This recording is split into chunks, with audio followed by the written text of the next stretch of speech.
it was not the coronavirus pandemic that killed George Floyd.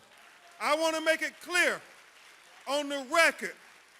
It was that other pandemic that we're far too familiar with in America, that pandemic of racism and discrimination that killed George Floyd. I saw somebody standing in front of a church the other day had been boarded up as a result of violence, held the Bible in his hand. I've been preaching since I was a little boy. I never seen anyone hold a Bible like that, but I'll leave that alone.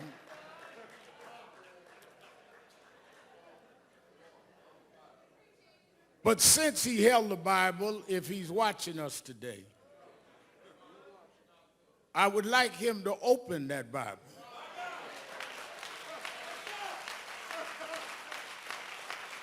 To every season, there's a time and a purpose.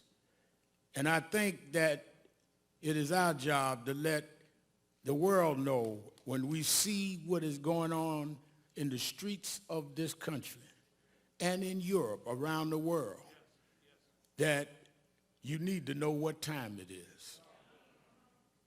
First of all, we cannot use Bibles as a prop.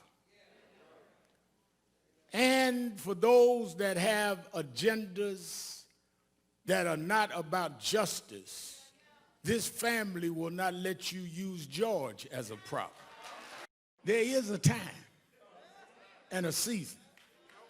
And when I looked this time and saw marches where in some cases young whites outnumbered the blacks marching, I know that it's a different time and a different season.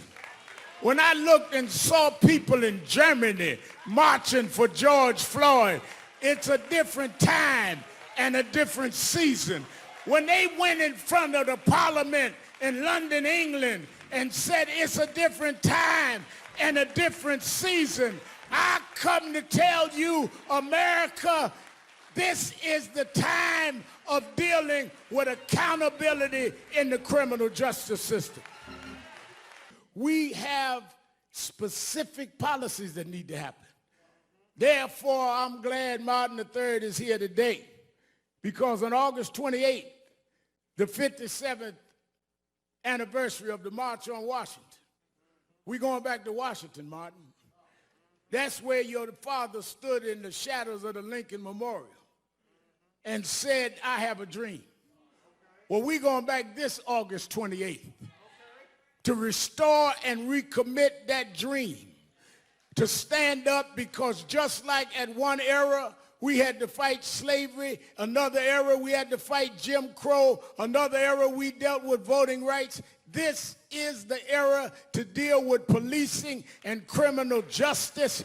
We need to go back to Washington and stand up, black, white, Latino, Arab, in the shadows of Lincoln, and tell them this is the time to stop this.